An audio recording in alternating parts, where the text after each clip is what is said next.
also I have four presenters here. I'm not basically the expert on the topic we are going to deal here, ecology, environment, disasters, and the state, contemporary and historical perspectives. So I am a development worker. My name is Asadur Rahman. I'm Chief of UNICEF State Office for Bihar. I have been working in India. Last 3.5 years I was in West Bengal. And by born I'm a Bangladeshi, so I know the history, some, not that much. And the last 3 months I moved to this state office. Actually I will not be able to give that depth analysis or perspective, but it will be good for me as a development worker and as a newcomer in the state to learn from all my the dedicated researchers and from their papers to learn something so that we can take it forward as an action point for disaster risk reduction. That's what we have been doing. As all of us, we know that the ecological and environmental imbalance is gradually, globally, the disaster risks are increasing. And UN as a whole, as I work for UN, I'm there for UN because we are very much concerned that the frequency in such a way it is increasing is giving really tough time for all the governments in the world. As you know that recently the SDGs approved, there is one very clear goal for this climate change. Take urgent action to combat climate change and its impact. As you all know that this is a huge challenge. And what we see that as a UN agency with the government, what we are trying to do is not that disaster cannot be totally eliminated. So it will come because, as you all know, but how to basically, the plan, reduce the risk of the devastation of any natural disaster. So that is what we have been trying to do with all the state government, and I know that Bihar and Jharkhand, they have huge challenge for disaster. Specifically, I would say Bihar is very much prone to, there are many disasters that I want to mention some of those that the data what I got from the state government disaster department. They are saying this state is prone to natural disasters including flood, earthquake, drought, cyclonic storms, hailstorm, lightning, heat wave, and also the cold wave. And flood is the major one what is happening almost every alternate year in Bihar. So the government, both government, they have prepared a disaster risk reduction plan, and also the mitigations, and also the key things that what we are trying to promote is the resilience building among the people, so that whenever disaster coming, they know how to face the problem, and also how to survive for any sort of disasters. So I will not talk much about that. I think I have 5 experts that was the presentation. So I would like to first of all introduce Sanjukta Dasgupta, who is Associate Professor Sapienza University, Rome. I have my next Rohan, who is Associate Professor Graduate School of Asian and African Area Studies, Kyoto University, Japan. Yes.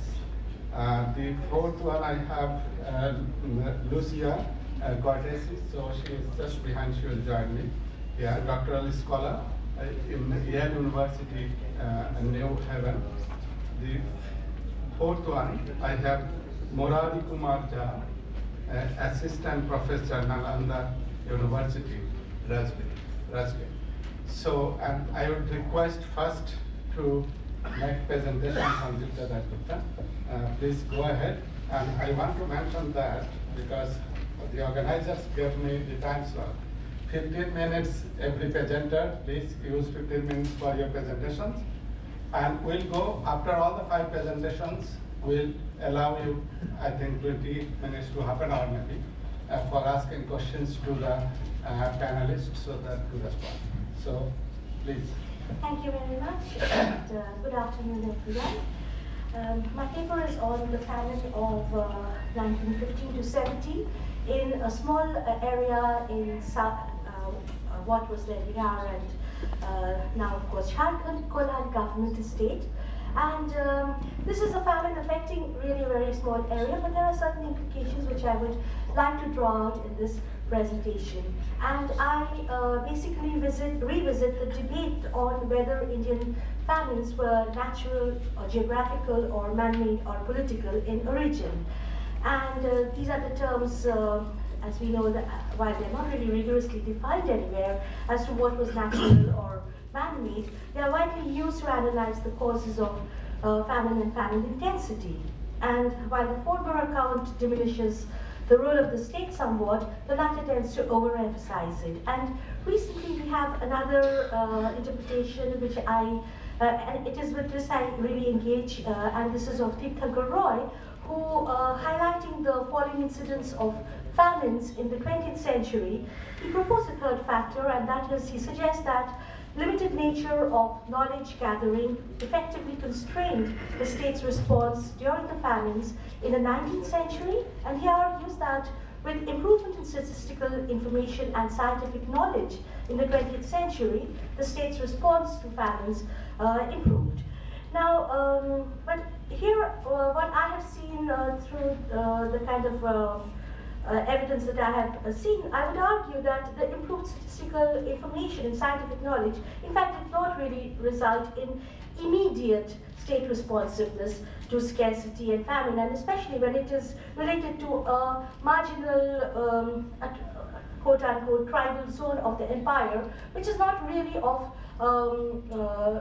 with limited population and enclosed in a small space. And while there was a famine policy with relief programs which had been adopted particularly after 1896, the famine of 1896, we first of all find that there were a lot of differences within the bureaucracy as to how to identify the famine, what constituted a scarcity and what constituted a famine, and when to declare the famine at all.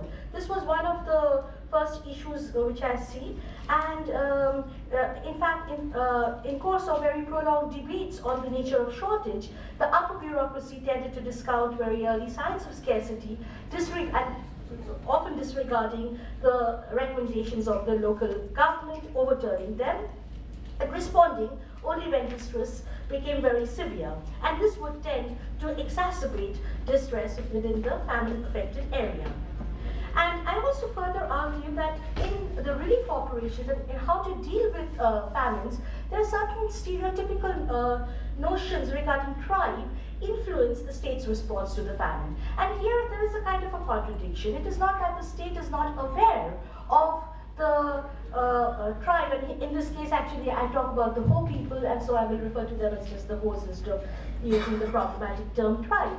So it is not as though the state is not aware of the changes in the lifestyle or anything, because you find this coming up in settlement reports, you find it coming up in different kinds of studies, but whenever the famine relief measures were first discussed in the initial phase, it would be seen that definitely the upper bureaucracy would fall back upon these stereotypical ideas of how the Ho people and in fact all Adivasis of Chotanagpur respond or cope with distress and famine. And it was a common assumption that since the tribal people were dependent on the forest, they were less susceptible to famines.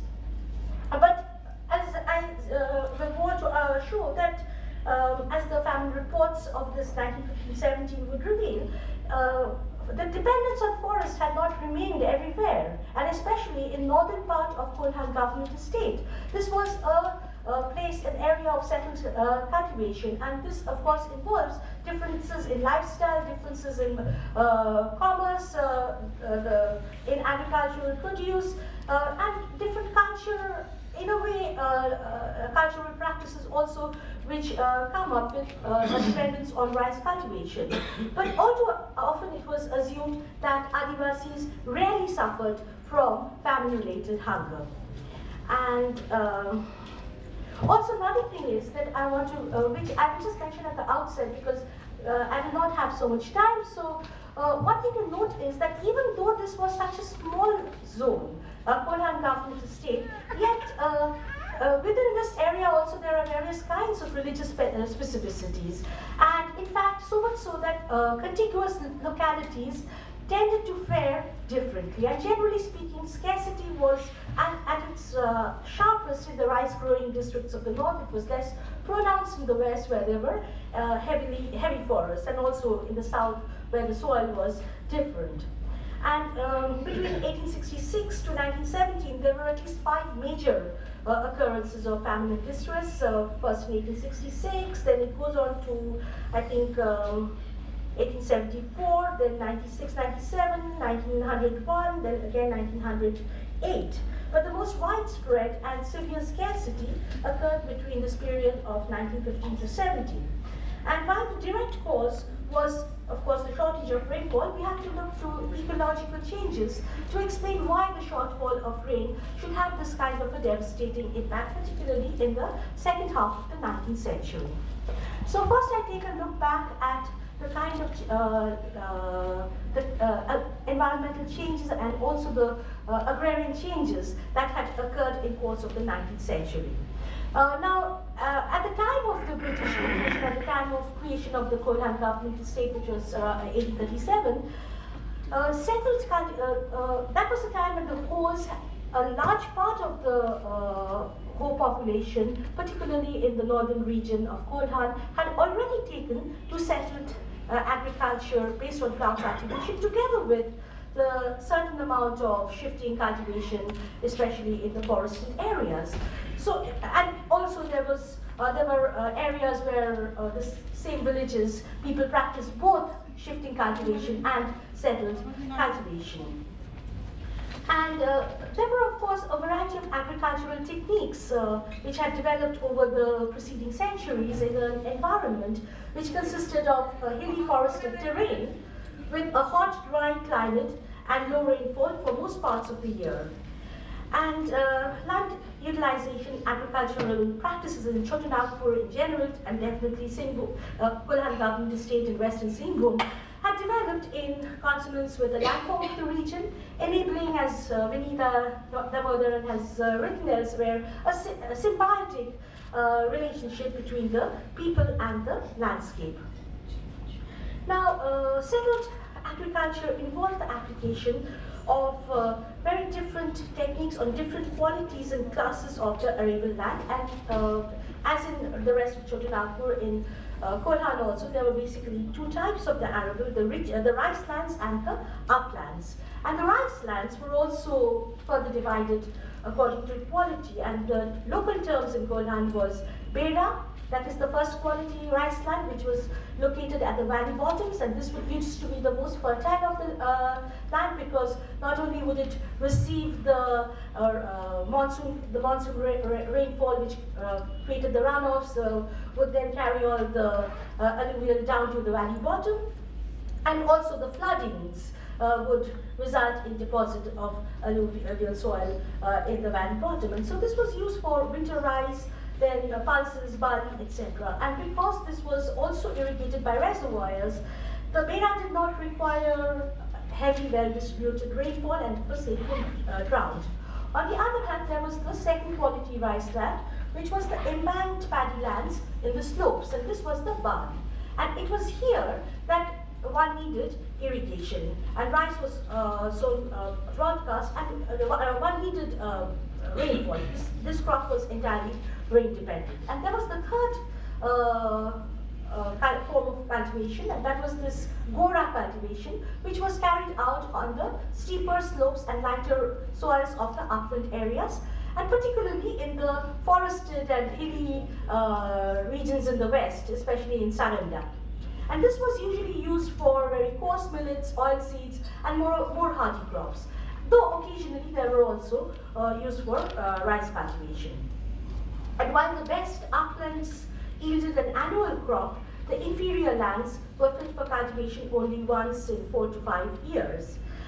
Now, one of the things that we see under British rule is, of course, there was the extension of the arable, and there are these lot of figures with problems in the enumeration. Probably when we take the two cut-off settlement reports, there was over enumeration in one, under enumeration in other. But whatever it is, we see that more or less rice lands could be seen to have increased by, well, between 1867 to 1897, they say it is 136%, and between 1897 to 1918, it was by another 13%. But anyway, there was a massive extension of cultivation, and this was explained by the government in various ways. How did they explain the extension of cultivation? The first was that the argument that they would give is that British rule had tamed the wild, barbarous tribe, they had civilized the tribe, and they had forced them to sedentarize themselves, and then they were transferred to peaceable, industrious people. And of course, also with the reservation of the forest, once the forest areas were marked off, then this, according to the officers, had the effect of checking the nomadic habits and the gora cultivation, the shifty cultivation of the horse, which limited to them in their villages and forced them to take better care of their lands. This was another explanation that was given. And the third was, of course, the population increase, and there was a massive increase both of the whole population and the non-Hos. So while the Hos, there was an increase of, the population doubled, the non-Hos, had nearly tripled. Now, this extension of cultivation was accomplished both through the reclamation of new land and through the cultivation of wastelands. And there was this process of intensification which occurred through the conversion of the uplands, the drier uplands, into the second quality rice lands. So what were then earlier, which would be used for hardy crops, were now being extensively used, were now being converted and being extensively used for rice cultivation. And actually, this is the main problem that arose with this kind of a conversion, which is locally in Chotanagpur, in Kolhan, they call this the Korkan. And yeah, I'm just finishing. So, and this is the region which needed heavy irrigation, but the irrigation, because this was totally rain dependent, and if there was any shortfall in the rain, the rice crop would then there would be shortage.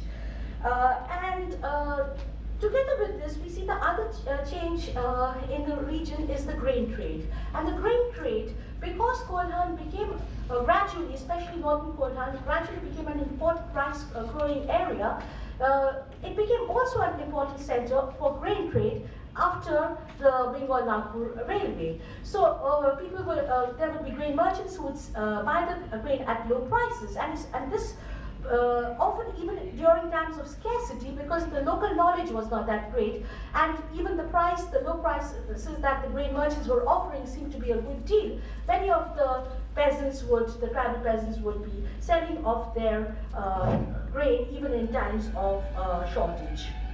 So this was really the major agrarian change, and we find that in 1915 to 17, this was 1914-15, there was there was a shortage of rain, there was a shortfall, and this had resulted in the situation of scarcity.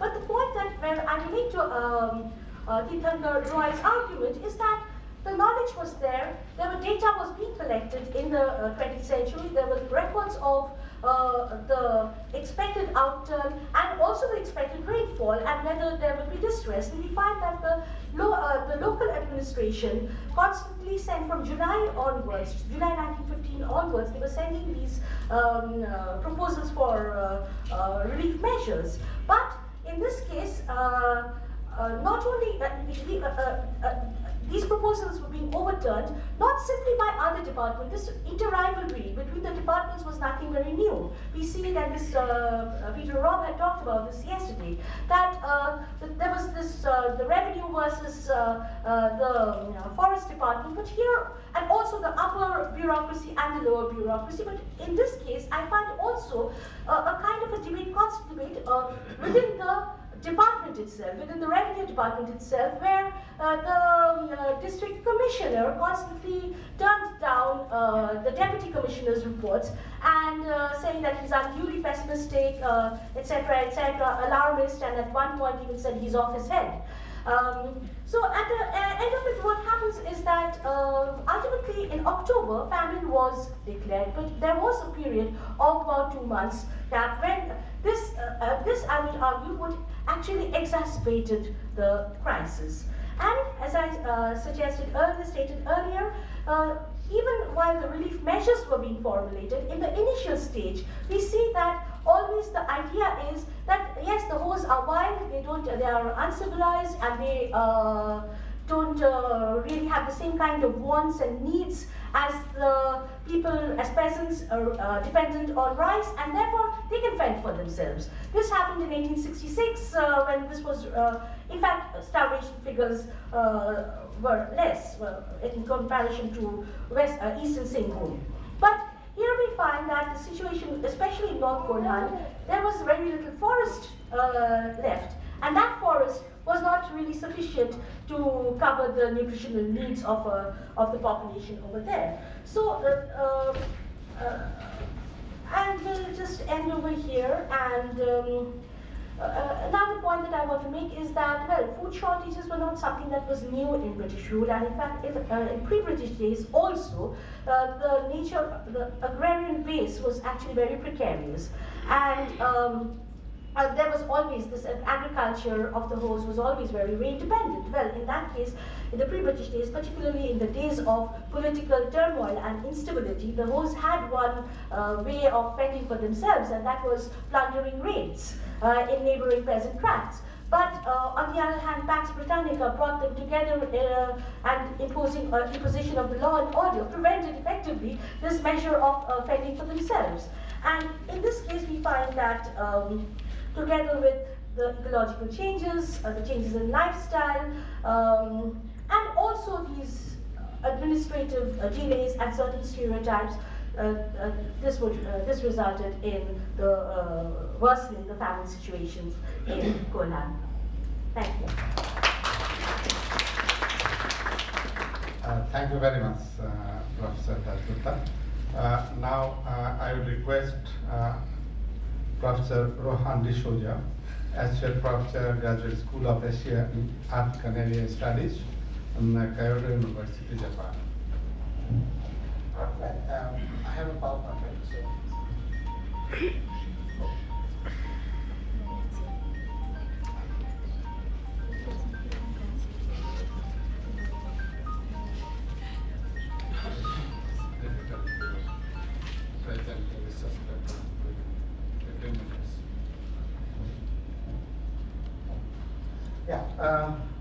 Good afternoon, everyone. I'm actually really delighted that this panel is on disaster because I have a personal disaster story to begin with. I forgot my laptop, and therefore I had a presentation which I managed to secure because of my pen drive, which was for a 1-hour talk. But I didn't have time to shorten it to 15 minutes. So some of this will be sketchy. But that is really just part of the disaster. The real disaster was that I really work on flood control and on water and irrigation. And before I caught my flight, I realized that Deepak Gyawali was going to be there, Dinesh Mishraji was going to be there, Luisa was going to be there, and Professor Nirmal Sanjukta was going to be there. So I lost my nerve and decided to speak on something else. Yeah. So this is a topic that is evolving in the sense I've spoken on it, and there's a working paper as well. And let me begin. Maybe you can dim the lights a bit because I don't know, can you see the PowerPoint? The PowerPoint is more important than the presentation. Yeah, can you, yeah? Okay, all right. So, those formalities aside, let me begin by saying Okay, my central question that I want to pursue is how do you do environmental history in the epoch of climate change? Yeah, how do we write about environmental history as we've always done? Yeah, or now that we've got global warming and we've got climate change, do we rewrite the narrative? Okay, that is really the central question I have posed. And in order to do that, I thought I should look at how the tradition of environmental history writing on South Asia has been, and then to see if that tradition actually acknowledges this change, or if it can extend to new frontiers of thinking about environmental history. Yeah? So this is really the exercise. It's as much of secondary work reflecting on how environmental history can and should be written. Yeah? Now, one of the things that's happened in recent years, especially from 2008, there's been this big word called Anthropocene. I'm sure you've all heard of it. And it's got, like any typical new concept, it's got enthusiasts, it's got fashion statements, and it's got people who are seriously engaged with the idea of what is the Anthropocene. So let me briefly explain what that word means. Okay, the Anthropocene refers to a new way of thinking about, fundamentally about time, geological time. Yeah, we all know that geological epochs or periods or eras or eons is a way of organizing planetary change on a planetary scale, planetary change. So the planet is about 5 billion years old, and they've got different ways of scaling time. Yeah. So now the Anthropocene concept argues that the last 11,000 or 10,000 to 11,000 years is now actually changing. That we are no longer in the epoch of the Holocene. We're entering a new moment, a new radically different climate moment. Okay? And the argument is that this new moment is going to be a human-determined moment. That is, human beings are going to behave like a natural force. Now, what does that mean? That means that, like supervolcanoes, tremendous amount of tectonic plate movement or meteor strikes, these three phenomena, for example, dramatically changed life on Earth. Yeah? So now many of these thinkers are arguing human beings are going to be like those forces. They are going to, by pumping CO2 into the atmosphere, they are going to become and act like a natural force. That is, they are going to possibly cause the sixth extinction. Yeah? That's the claim. And this has been pushed forward by somebody called Eugene Stover and Paul Crutzen. Paul Crutzen is an atmospheric chemist, and it took off from the year 2000 onwards, so much so that by 2008, there's a submission to the Stratigraphic Commission in London arguing that it's no longer the Holocene. We should call this the Anthropocene. And there are lots of implications in arguing that it's a human-determined world, and nature and human beings are the same in terms of causing radical extinction. Yeah? And it's the sixth extinction that we're talking about. All right, so this is how the basic plot is. Now, I want to locate these ideas in environmental history writing in South Asia. And arguably, the first book, and Vinita Damodaran is here, so I want to be very modest in making this claim. The first book that is a self-conscious effort at environmental history writing in South Asia is Ramchandra Guha's very famous The Unquiet Woods. Yeah? The book comes out in 1989. It causes quite a stir because Ram Guha actually began to think about including forests as a kind of agency in the way we write history. It's not only about human beings with nature as a passive backdrop, but nature itself as being a force in writing about human history. So there's a big shift in some ways.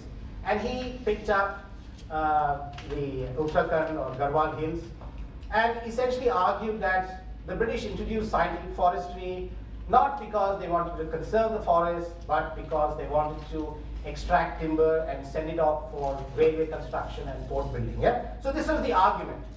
But he followed it up with another book with Madhav Rajgir in 1992. Oh, is this moving? Oh, frozen? Sorry. I've been having a hard time with technology. Okay, yeah, sorry. So he followed up with a second book, This Fissured Land, 1992. And I should also remind you, when he wrote Unquiet Woods, there was a certain element of a plot which had great persuasion. It was about these relatively homogeneous peasant groups being persecuted by the colonial state, and that these homogeneous peasant groups were environmentally sound, they were living in harmony with nature, and it was disrupted by a modern moment. Yeah? So it actually was some sort of, it bore some resonance with how a lot of critiques of development were actually evolving in the 1980s and 1990s in India as well, about local communities having the wisdom of ages being disrupted by science, technology, and powerful forces like the state. Yeah? So they had, in effect, arrived at a very neat scenario, and I'll just read it out. The pre-colonial world in the Indian subcontinent was marked by a considerable degree of social coherence and ecological stability. The subcontinent is relatively homogeneous, self-sufficient communities living in ecological equilibrium were irreversibly wrecked by British colonialism, who brought in Western industrialization and consumerism. So it was a, in this kind of history writing, you know who the bad guys are, you know who the good guys are, and you know what to do to save them. Yeah? So essentially, it was a critique, and it's called the colonial watershed thesis. And there were many works that supported this framework. It was a critique of the idea of development, it was a critique of Nehruvian nation building, and also questioned the defining roles of modern science and technology. So that was kind of underwritten into a lot of those writings. So the politics from this was even more clear. Save ecologically harmonious communities from the crushing jaws of development and the developmental state. Have a Gandhian sensibility of self-reliance, decentralized village community. The locality lives with nature in balance. Yeah? And lastly, the present was about taking a detour into the past in order to get to the future. So if you want to go to the future, you have to take a detour into the past. This is really the sum total of that kind of, oh, I have 5 minutes, okay. Let me see if I can do this in 5 minutes. All right. So in 1996, a very prescient book called Fencing the Forest by Mahesh Rangarajan basically argued that, I don't think we can find these harmonious communities in nature. And if you look at the historical record, which he did, he finds that actually, there wasn't this ecological harmonious community. What there was is actually tremendous change and dynamic movement even prior to colonial rule. Okay, so going back to the past is not going to be that easy. And then we have another work by Shiva Ramakrishnan, also arguing that it's not that the case that the British colonial presence could actually fundamentally and profoundly change everything. That people negotiated, they fought back, and you got outcomes that were unintended as well. So this was called the continuity with change framework. Yeah, the continuity with change framework was radically different from the colonial watershed thesis. And I should just end by saying this section that the continuities with change advocates argued that while the pace of change was undoubtedly rapid and epochal, radical environmental transitions were not entirely new to the Indian subcontinent, given the region's complex histories and variegated past. So the sum total of this is a set of differences, which I could go on at great length, but I just want to argue the last point. For the colonial watershed thesis, recovery of tradition as critique of the present. That is, if you want to go to the future, go to the past. For the continuities with change, it was the ideological present, that there is no really past out there that we should go to. Everything about the past is what your ideological present is all about. So figure out your ideological politics today, and then figure out what you can do for your environmental history writing. Anyway, now broke it down to a bit of a mantra: the past, the future. The past is an ingredient of the present, and the present takes us to the future. These are two different ways of looking at time. Right. Okay. Now, I think I'll just take 3 more minutes extra. Okay.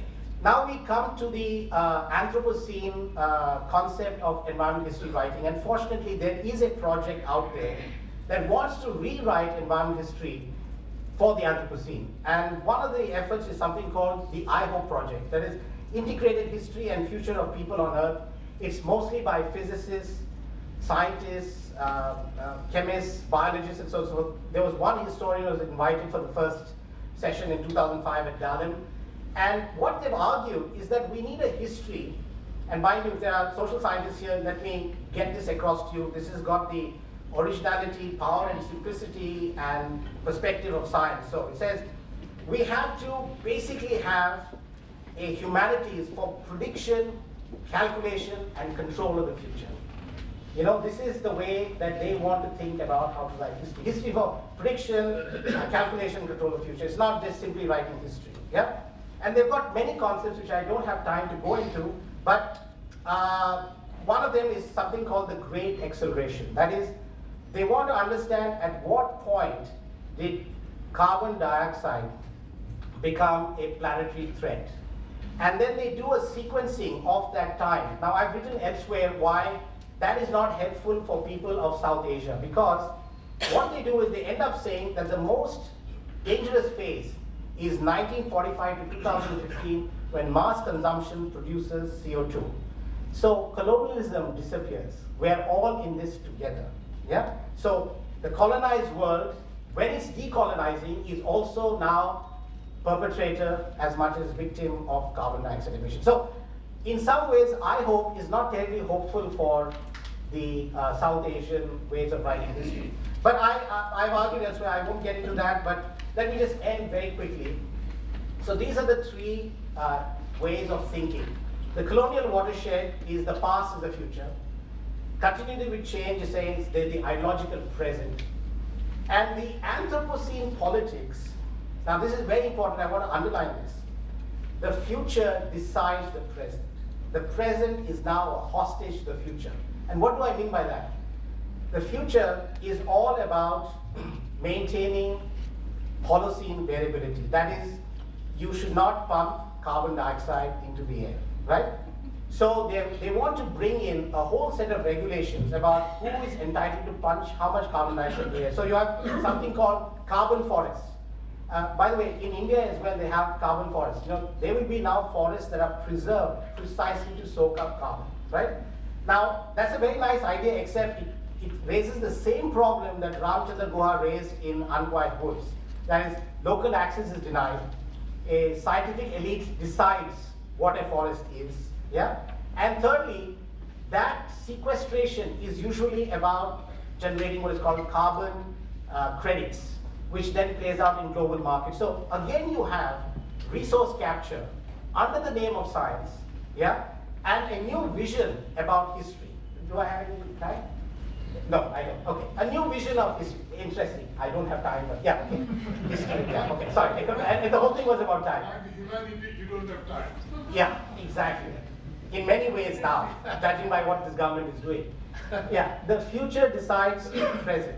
So I'm arguing now that environmental history writing is written in such a way where the present now has become hostage to the future. And what kinds of narratives, what kinds of strategies that historians will employ to negotiate with this huge shift in the way time is being understood is a very big question. I'm really sorry, this is the best I can do in 15 minutes. This was a 1-hour lecture. I just didn't bring my laptop. Okay, thank you. Thank you. Thank you so much, Professor D'Souza, to finish your presentation. 1 hour within 15 minutes is a great one. But you will get some time on interaction, maybe you can respond to those. Now I request Ms. Luisa, the Cortesi, doctoral scholar. So please make your presentation.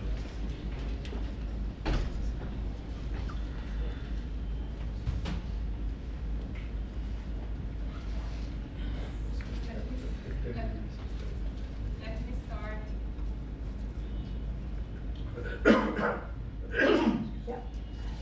start by thanking you all for organizing this and for this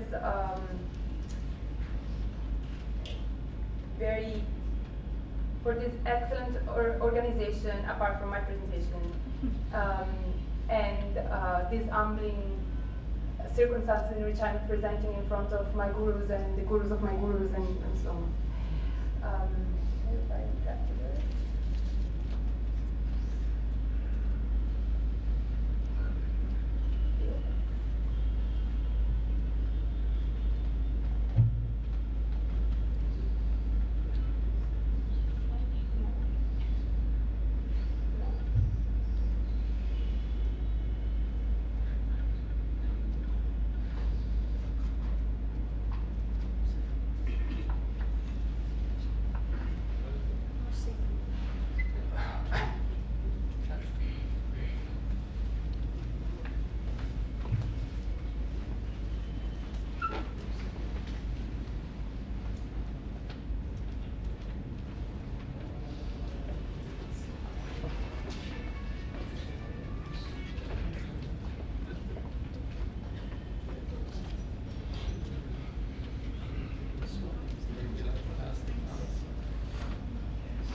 So you see now why the organizer has chosen this paper among the several I have proposed, because there are so many threads which connect this work with my co-presenters. Although I have to say it's a very short argument that I'm going to make. So I'm going to skip over a few substantial part of the argumentation in here. Now, more in general, my work is on water knowledge, and I look at it in trying to combine the social sciences with the natural sciences, but by answering to a little more philosophical questions. So forgive me for not being really an historian in some of the claims that I'm going to make over here.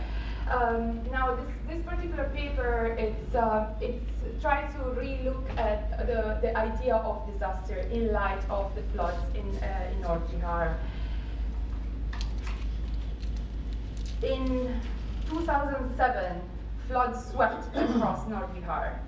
At the land of flood, which is currently built and destroyed by the river that flowed from the Himalayas, in 2007 was probably the worst flood that most living Bihari lived through. According to official estimates, 25 million people were affected. Each of the many rivers that interlace in North Bihar breached their levees in several places. The turbulent water that was previously contained in the area enclosed by the embankments, an area known as, or we can call as the riverside, was then released into the nearby countryside, defined broadly as the area protected by embankments. I was living in North Bihar during the 2007 floods, and here are most of the area that I covered, the district with the red dot, are the one where I work the most. And the area which I'm going to talk about is highlighted with another red circle. So after facing floods in several district upstreams in the previous week, I was able to reach Kagaria, which is the major town in the area, at the tail end of the watershed. The floods were supposed to reach Kagaria in 3 days. You can see a better map over here, which shows the watershed. There, the inundation upstreams and the debris pick up along the way would eventually converge. The floods I had experienced upstream were sudden inundation for which we were unprepared. The inhabitants of Kagaria instead knew exactly at what time the water would reach. So if the flood was so expected and foreseen, I wonder, how would people spend time before the water arrived at their doorstep? What would they prepare for? Would they prioritize building rooftop shelters, gathering food, or reinforcing their houses perhaps? This question were not prompted by simple curiosity, considering the majority of the efforts by international non-governmental organizations were and are focused on various disaster preparedness, resilience building, and early warning systems. I wonder what an announced, anticipated disaster would mean in terms of local practices. To my surprise, the inhabitants of Kagaria spent the next 56 hours doing exactly what they would be doing on any other day of their life. Nobody seems to be worried but me. High water was expected, Yet, documents were lying around in offices, women were busy in their kitchens, grain were filling the ground floor storage rooms, men were chatting at the pawn shop, similarly, if not exactly, as any other day of the year. All these sites, inside and outside, on tables and containers, on benches and at crossroads, would be underwater a few hours later. I found myself wondering whether the water was, in fact, on its way. I had to reassure myself I wasn't hallucinating. The only exception to the everyday routine was an almost imperceptible event happening at the railway station. The railway platform had been covered over with little stones. The stones were organized curiously in straight intersecting lines, adorning the platform from the station in both directions. The design was peculiar, a grid of simple dotted perpendicular lines, with 2 to 3 meters between each intersection. With 48 hours left before the water were expected to converge in Kagadia, the flood waters had reached Muzaffarpur district. At 36 hours, water had reached Samastipur and then Aloli. Forecasts about the amount of water were precise. The water was going to be around 6 feet, which meant it would reach the roof or the second floor of most buildings. Next day, at the same time, water would be here, like a long-awaited guest. Despite what it may seem, I should warn the audience that this presentation is not going in the direction of advocating for more disaster awareness, quite the opposite, in fact.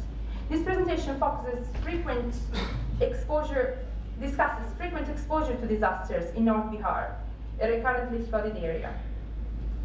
This area not only suffers from recurrent floods, but from different types of inundation, some of which occur several times a year, while the most intense one takes place with a frequency probably on the order of 1 every 5 years. This paper develops on 2 related lines of reasoning. First, I argue that naming a disaster as such influences the way in which people experience it and contributes to its disastrousness. To be clear, this is not to advocate disengagement. I don't believe that by simply not naming a disaster as such, everybody will happily live through it. Yet, historically and contemporary floods in Bihar are disaster upon description, or disaster they became as such after their management. Second, the space where we live is, among other crucial aspects, a cultural, conceptual, and political experience. This means, in the case of North Bihar, that the environment serves the cultural, political, and cognitive purpose of coding who we are, socially and even individually. This label sticks to people and influences their lives. I want to draw to the attention to naming as a form of knowing at the intersection of political expectation and epistemic process, a form of how dynamic nominalism or dialectic realism would do. Joining these two ethnographically supported arguments, the power of naming and the structure and coding function of the environment leads to theoretically rethinking the definition of disaster. I kind of forgot my presentation. The argumentation juxtaposes, doesn't only speak about disaster, but goes to disaster by juxtaposing this concept with another constitutive theme of environmental anthropology, the controversial dichotomy between nature and culture.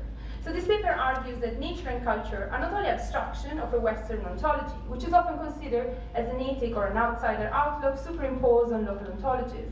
Instead, I argue that nature-culture can be a local opposition, which serves the purpose of coding people and structuring important cognitive and political categories, such as that of disaster.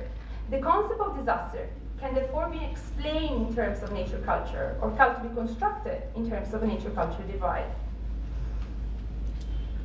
In North Bihar, floods, a seasonal way of life, has become far more frequent and disastrous over the last 3 decades, following the construction of embankments that has modified the fluvial ecology.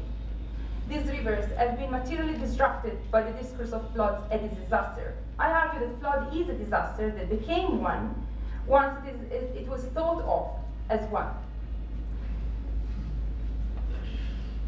And here, obviously, my argument is supported by the work of Rohan, of D.K. Mishra, and several others in the room. Now, flood controls, we could say, measures have, instead of curtailing, multiplied and worsened the types of floods that occur in the area. Yet, they have also reduced the type of inundation that can be called a disaster, because embankments built along most of these rivers cut the landscape into 2, the riverside and the countryside, and only when water enters in the countryside is that flood is considered a disaster. So flood alert is called in times when the level of water is above the norm in the riverbed, but the disaster is cried out only when the embankment breaches. The call for disaster has to do with where is the water, not how much is it, or its consequences. The embankments have recategorized not only the disaster, but the landscape into two different geographical spaces, the riverside and the countryside, associated with two reciprocally constructed socio-cultural groups. I posit that this geopolitical and socio-cultural separation is better understood by paralleling it to the nature-culture dichotomy. In fact, these very categories are often used by local people to define the other group, in particular the countryside people, who say often that riverside people have no culture. Now, in the paper, I go to a long elaboration of what this means, and I'm aware of how controversial and it may sound by picking up a sort of an old debate and trying to argue the opposite. But basically, in short, what I argue is that people living across the rivers of North Bihar build, contest, and perform their identity through a nature-culture opposition. And this dichotomy becomes a way through which local inhabitants interpret their cultural, political, environmental, and epistemological tension. The embankments, then, is a material artifact that intensifies and solidifies the meaning of the inside and the outside, and codifies people as cultured or not. The identities of these two groups, divided by the embankment, are marked into the nature-culture opposition. The interesting part of this is that, trying to go a little faster. So that since the embankment serves the function of dividing the two realms, and it also keeps nature out of the realm of culture. So in one side you have the river, where humans are ill-fitted and where the rules of nature applies. And in the other, you have that of society and culture.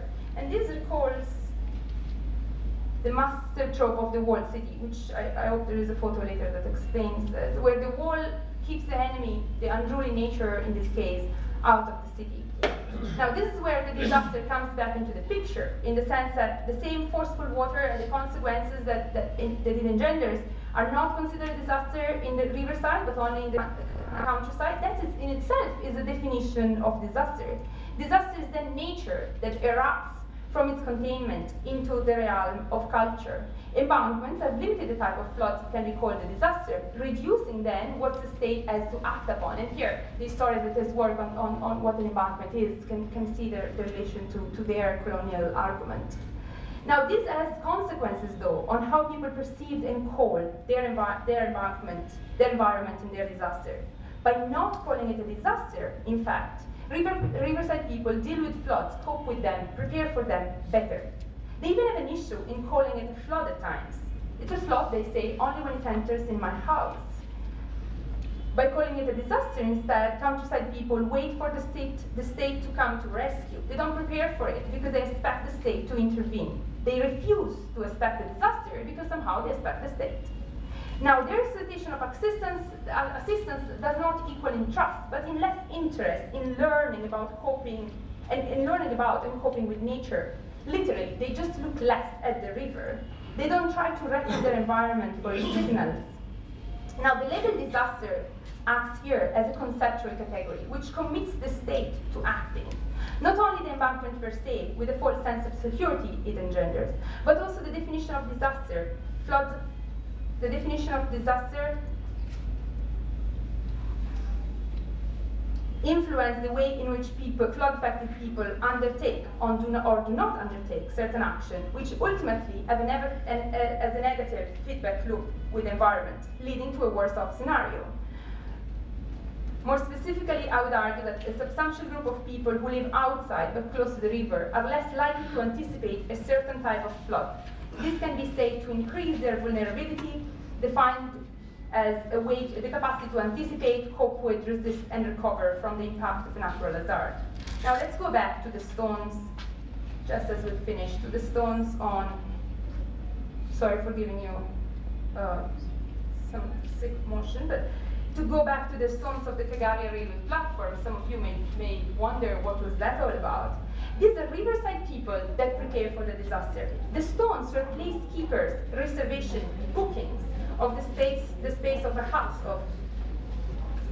2 meters by 3 meters on the platform here. Riverside people were reserving a place to make a shelter on the platform, which in a couple of days had become a self-organized refugee camp.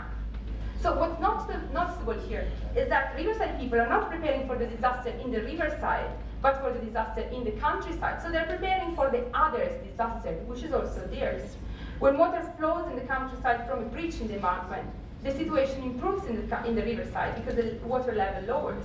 But riverside people prepare for countryside disasters because they are aware that that means that they will be cut off. When water invades their villages, they find refuge on the top of the embankment. But when the river erupts in the riverside, in the countryside, they know that being on the embankment is not sufficient because they will be cut out from the rest of the work on both sides. Now, the point here is that the cognitive and political understanding of disasters are inextricably related. These are not simply cultural, as they are subtler way in which cultures produce at different ends. But is that the definition of disaster was constructed with the construction of the embankment. So not only the embankment, they naturalize an environmental phenomenon, and instead of naturalize the governance priority as an environmental problem, but also it has created types of floods which were never seen before, which are far worse than what generally experienced before, and created a category that hampers the way in which people cope with it. So the idea of this paper is to find a bidirectional relation between the concept of disaster and that of nature culture. The definition of disaster illuminates how people build the opposition between nature and culture, which in turn is used to understand the concept of disaster. Disaster are then diagnostic of the relation between nature and culture, which reversely is diagnostic of the concept of disaster. And by diagnostic, I don't mean defining, otherwise would lead to a tautology, but constituting, which instead reveals how they are co-produced. So disaster is an interruption of nature into the sphere of culture. The river interrupts the cultural space and the rule of culture. It reimposes the rule of nature, which were instead confined by the embankment to the precise place of the countryside.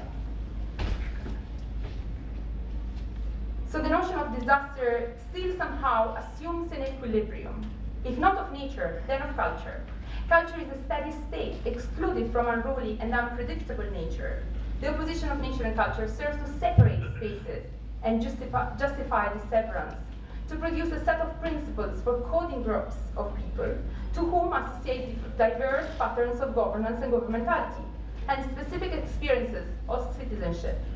Events are then tied to categories that can be of normalcy or aberrancy, and that in turn represent and maintain these conditions. Disaster can be therefore interpreted as a subcategory or a byproduct of the nature-culture divide, built on the opposition to maintain of nature culture to maintain and represent the condition of the countryside vis-a-vis the riverside. As a net result, however, nature culture, whether of colonial origin or culturally constructed, remains a powerful opposition, and North Bihar seems to make the case that this should not be archived just as yet.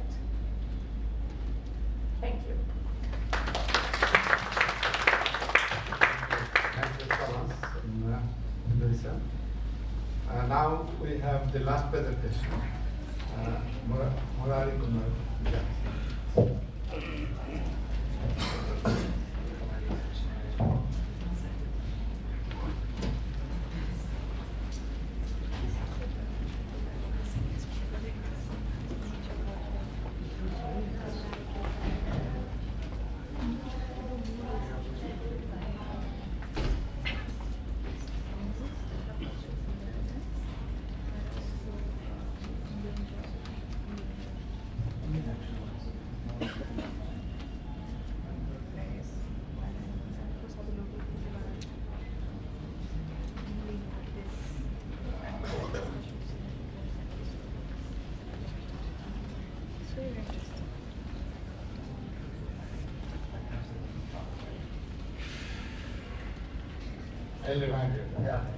Yeah.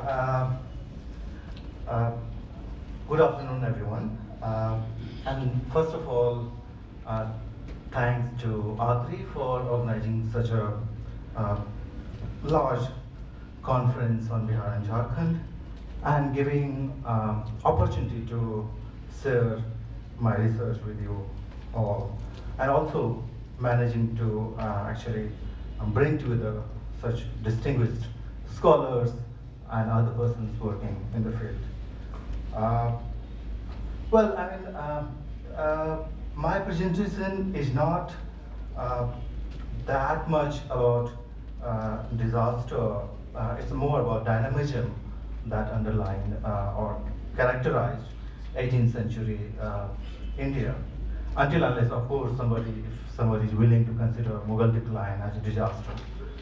So it's a kind of, in a way, gives a new perspective on the Mughal decline. So I don't have much time to talk about different perspectives and approaches that exist so far, imperialist, nationalist, revisionist, and so forth. Rather, it tries to offer a new perspective by looking at the river, Ganges or Ganga river, and whatever happened in and along the Ganga river.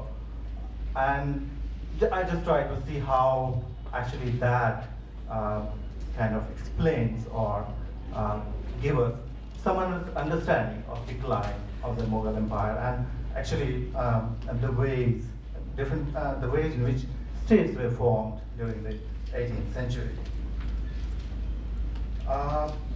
So before I begin with, I would just like to show you some of the maps. So I'm glad that my previous presenter has shown you some of the maps. I should be talking about not the northern part, but more about southern parts. This is the map of Bihar and Bengal area. I'll be looking at the Ganga River mostly. And this is a commercial goods production center along the river that came up in 17th and 18th centuries, and in Bihar particularly. And then again, you have certain urban centers in Bihar during the same period. This is a drawing of the Dutch draftsman Nicholas de Graaf, who was traveling to Patna in 1670, and this is of Munger Fort. Drawing, and this drawing shows the riverine customs post on the river and during that period.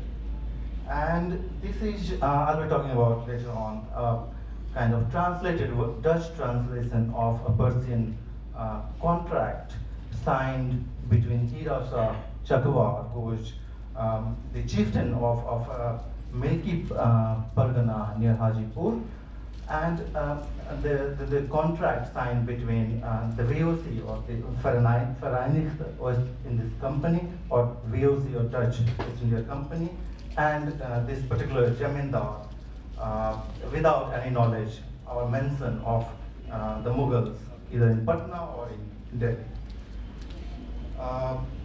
So actually, the discussions on the sources generated by the European companies often lead to impression that the European companies were more concerned about the coastal areas, and they wrote and discussed mostly about the coast. But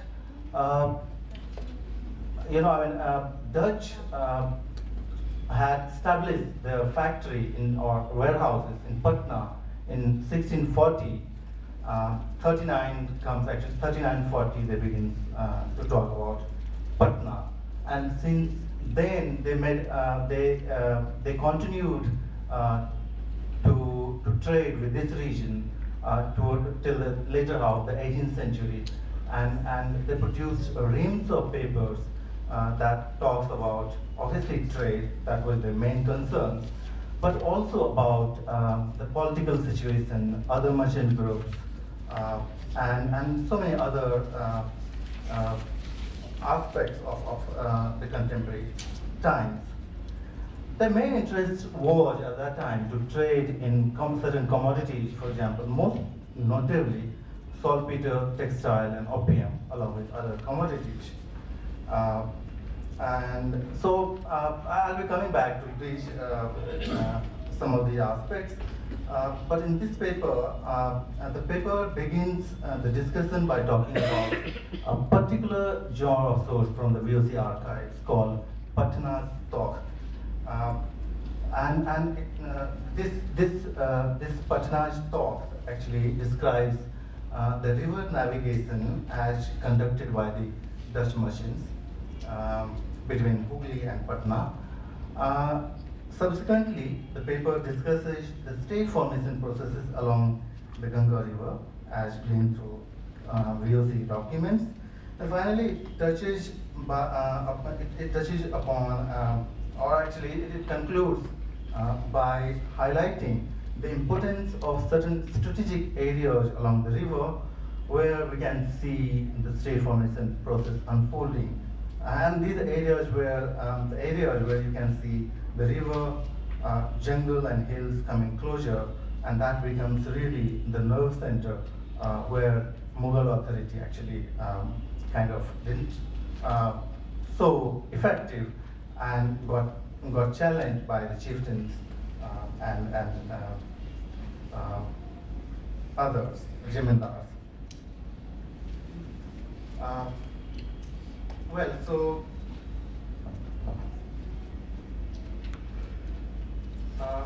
Here I'll tell you a little bit about the patronage thought. So the Dutch used to conduct this sailing between Hooghly and Patna twice in a year, mostly the second half of primarily second half of the year, from June, July till November, December. And they would make 2 round voyages between Hooghly and Patna, and they maintained a boat journal, which they call Patna's. Patna's talk.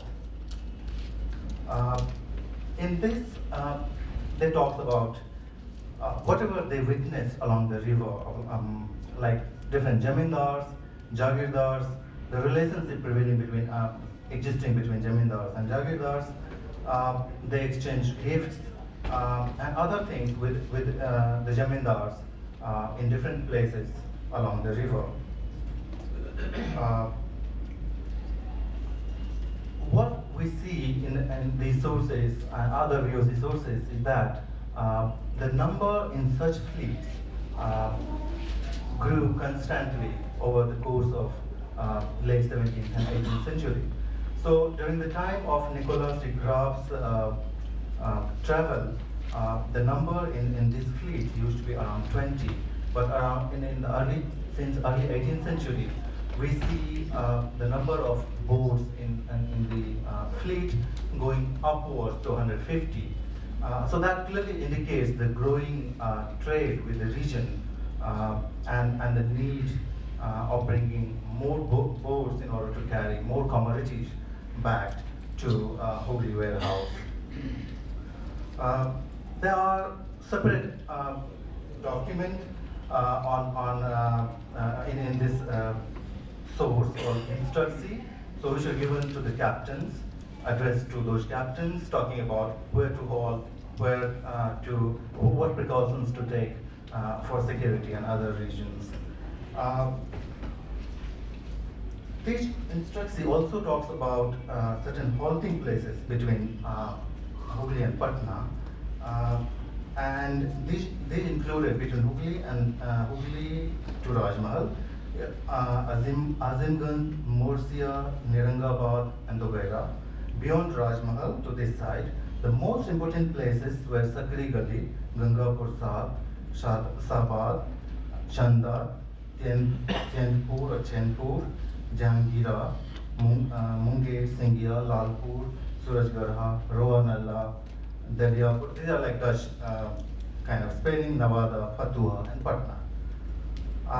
Obviously, we also have in these records lots of references about shipwrecks, which occurred most frequently, especially in the areas where other rivers joined the Ganga.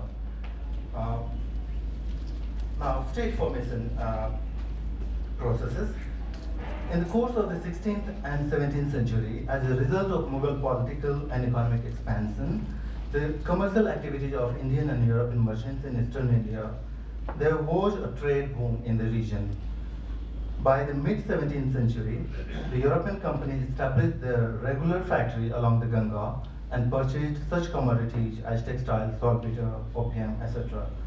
The growing export of merchandise and inflows of specie made the region economic powerhouse for the Mughal Empire. A substantial amount of bullion flowed into the region and was productively employed for agriculture and commercial expansion. The agricultural and commercial expansion fueled the region's economic growth and augmented revenue to the Mughals as long as they could exercise effective control over the region. However, since the early 18th century, when the empire weakened, it was no longer possible to effectively alienate the economic surpluses from the Jamindars entirely. The growing prosperity of the region and accumulation of resources in the hands of Jamindars heralded a new phase of state formation along the Ganga. To understand the decline of the Mughal Empire, we suggest that there occurred a reorientation in the nature of the region's political economy along the eastern tracts of the Ganga. It is tempting to contrast core areas of the Mughal Empire in Hindustan with the eastern Ganga plain, particularly Bihar and Bengal, as both these regions developed distinct political and economic trajectories. While the politico-economic system of the land-based empires hinged on the coercive exploitation of agricultural surpluses that characterized the Mughal heartland in Agra, Delhi, Allahabad region, the eastern plain was more open to the collaborative or reciprocal exchange of goods. As the European companies' trade expanded towards the late 17th and 18th centuries, Eastern India became more firmly linked with the global maritime economy. And that is how then Bihar got linked into wider world economy that existed in the 17th and 18th century through the trade of commodities, inflow of cash, bullion, and so forth. This integration had significant or rather important implications for the economy and polity of the Gangetic plain in the 18th century. Another point is about the shift from the overland route to the maritime route. Some scholars, historians argue that overland route was much more important because lots of commodities were coming from Bihar, Bengal region and going to northern India, Gujarat, central western India. But the problem is that we don't have documentation from the Karwa merchants who normally carried high value, low bulk goods overland through bullock cars or camels and so forth. And you know, I mean, but on this, you can also get some kind of supportive hints in the Dutch records, in which you know, I mean, the Dutch merchants frequently complained about the heightened competition in the markets of Bihar and Bengal as a result of huge sums of money invested by the overland merchants, whom they call bovenlands Hoepeliden. However, we should be careful in accepting these claims of the Dutch merchants at their face value. The Dutch merchants often exaggerated the competition from the overland merchants and their investments in order to justify their inability to procure the stipulated amounts of goods demanded by authorities in Batavia or in the Netherlands. This also, and more importantly, this also helped them to hide their own private trade in these commodities. So whatever may have been the size of the overland trade from Bihar in the earlier period, in the 18th century, the political turmoil in Hindustan, Afghanistan, Persia frequently disrupted the overland routes. Such uncertainties naturally tilted the merchants, like South Asian merchants, to more towards the coastal routes, maritime routes. So I'll just conclude. Yeah. So what we see that obviously there was more dependence on the maritime routes. And yeah, these were the commodities which were exported from the areas, and the zamindars were the ones who benefited from the export of these commodities, and the river certainly became kind of river trade became a lucrative source of income.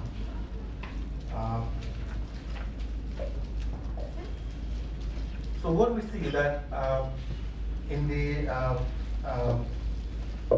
kind of 18th century, zamindars began asserting on the river by controlling certain ports, because these incomes actually helped them to raise their own militia and to fight with the Mughal regional authorities, and often encroach upon the Khalsa land as well as other land of other zamindars.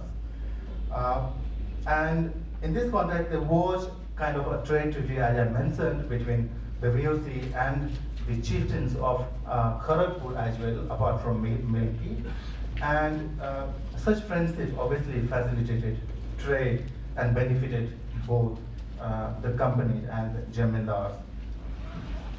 So to conclude, the common interests which was shared by the zamindars, local merchants, even Mughal rank holders, along with I'm just concluding in 1 minute. So this common interest actually explains how another kind of zamindar, especially the English East India Company, overtook the regime in the middle of the 18th century. And the other point is that the monocausal explanations of Mughal decline, such as great firm theory as well as other explanations, needs to be made broad-based and more inclusive in order to have a proper understanding of the dynamics of the period. Thank you. Thank you so much, Mr. Jan. I'm sorry because I don't know, this time given about 20 minutes for the learned participants to raise questions and also any other concerns. So maybe let's see how that goes. I will request all learned participants here. Actually, this session was focused to ecology, environment, and disaster. So if you have any questions to specifically to any of these four presenters, or if you have any comments on actually on the risk reduction and mitigation or resilience building for the future vision of these two states, maybe that will be helpful for some sort of outcome that we can present to the state government. That will be helpful. So this is just open for learned participants, please. Sir.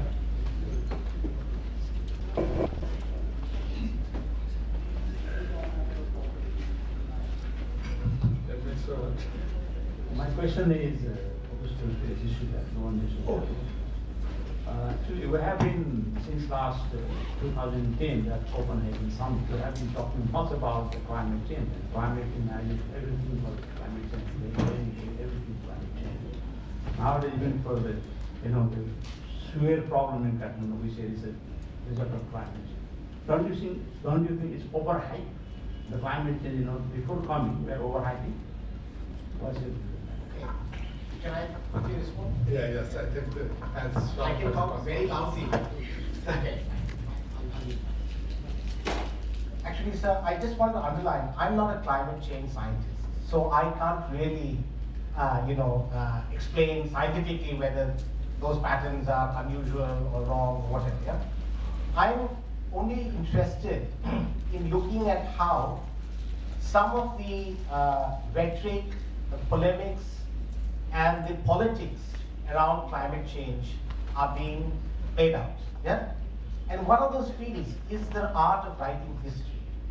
And what I'm saying right now is South Asia, tentatively arguing, this is based on a working paper that I've submitted, so my ideas are out there. Tentatively, what I'm saying is, which I argued in my paper, that if you look at many initiatives that were defeated under environmentalism in the 70s, 80s, and 90s, now they're coming back as ecological initiatives, like nuclear technology, yeah, or hydroelectricity, or carbon forests, in my opinion, yeah. So many of those initiatives that in the 80s and 90s, sure, people protested against nuclear power technology. They had their arguments, large dams, people is there, yeah. But now today they're saying, because nuclear is actually carbon neutral or does not emit carbon into the atmosphere, it's a good technology to have. Or hydroelectricity is a good technology to have. So I'm basically looking at this flip, what was in the 70s and 80s and 90s a victory. These same technologies now are coming back as ecological technology. So, history has irony. It also has sometimes the capacity to make us feel like this is really a laugh, yeah? So I'm looking at that kind of ways of subversively rethinking these ideas. Okay, thank you. Thank you. So maybe I can take 2 more questions and then please go ahead. My question is with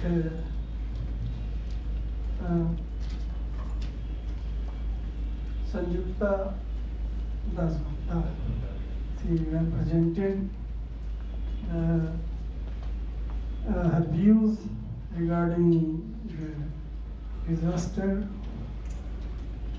like drought, famine. Can you say something about the spatio-temporal aspects of the famine taking place in your study area? Spatio-temporal aspects of spatio-temporal aspects of the famine taking place in your study area. Before we go for the response, any other questions? Yes, please.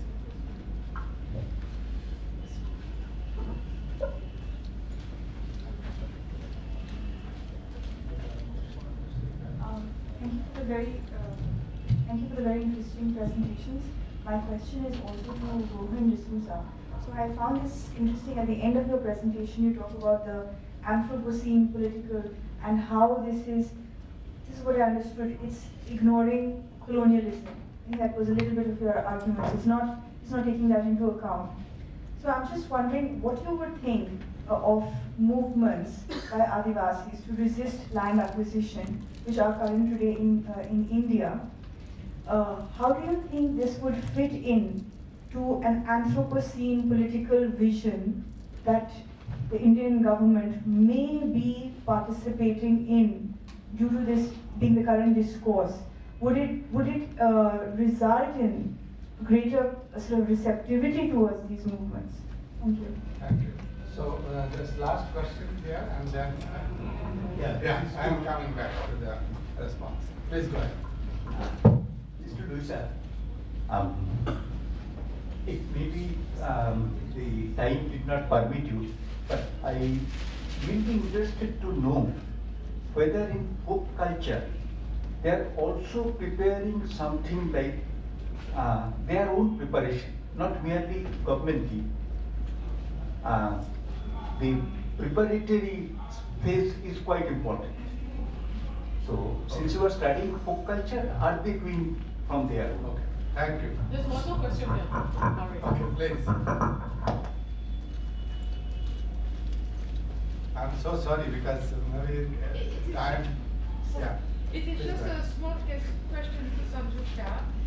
As far I have observed, the Wu have a lot of cattle, and they used to give cattle for high price, up to sometimes 10, 12 heads of cattle. And they drink milk, they don't abhor milk. So I was wondering, as this argument have been put forward for famine in Sahel or in some other region of the world, what do you think about the Does it mean that there were less cattle, there was less cattle before, or would you have an explanation? Okay. Okay, thank you so much. I think Sanjukta, please 1 minute, because we have to give 10 minutes break and then special lecture will start at 4:45. Thank you. Now, really, this is the spatio-temporal aspect of the famine.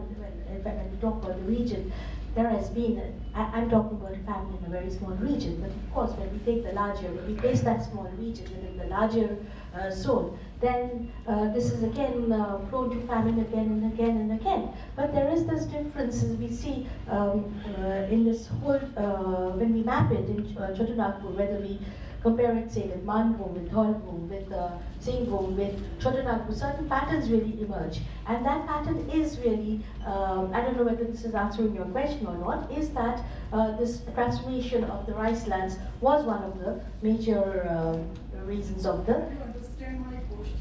Possibly not. How is this?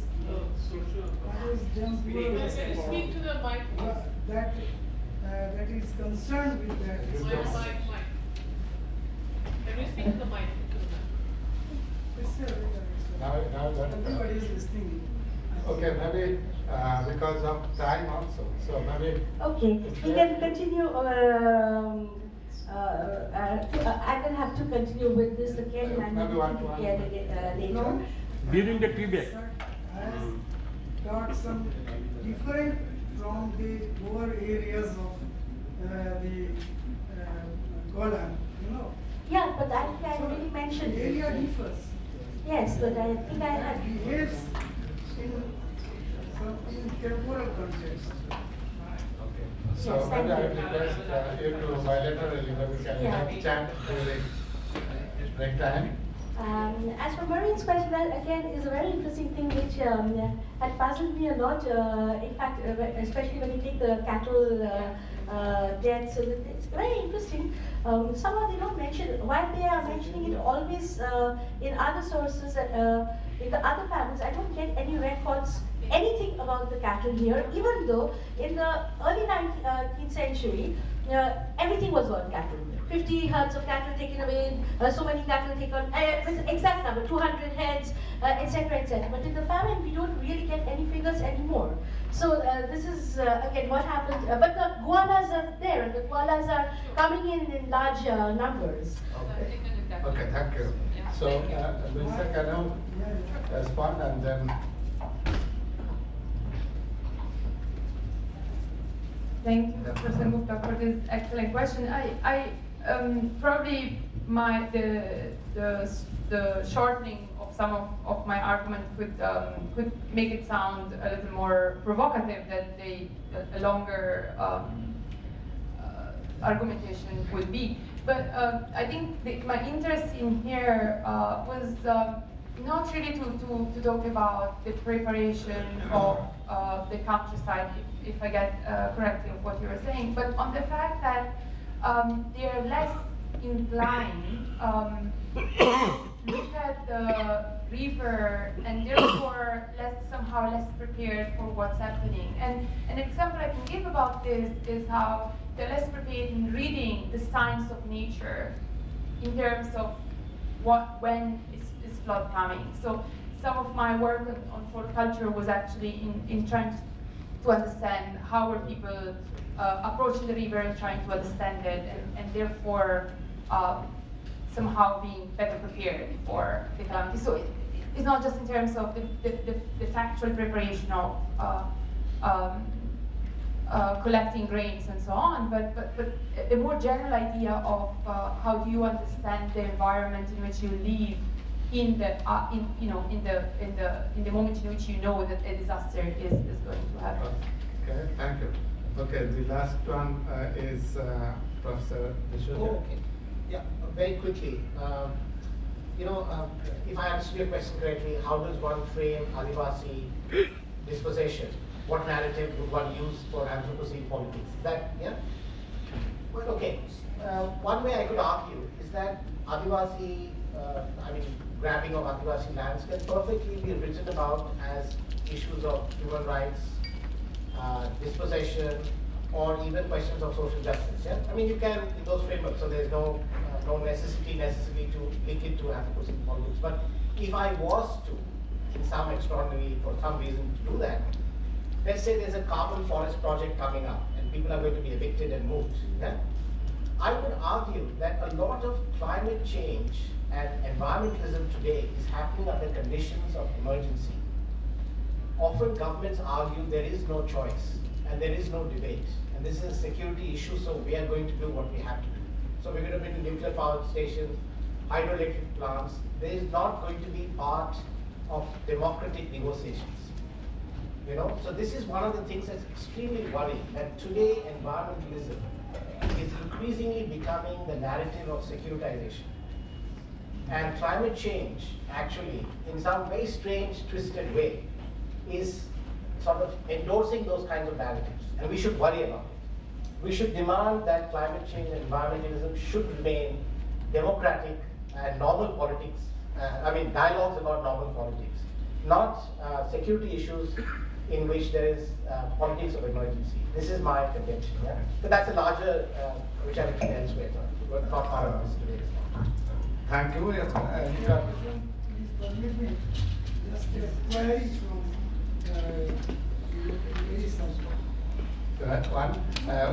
would you mind for bilateral, because this 4:45 is the next session. So I would request you to maybe please talk to her during the break. So thank you all learned participants and all the presenters.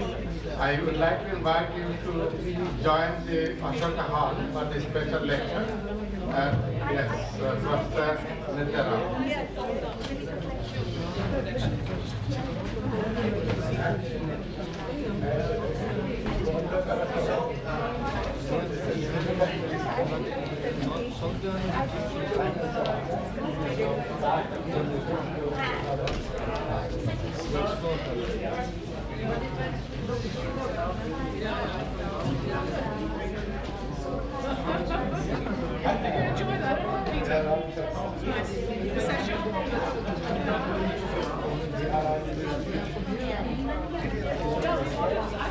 All right.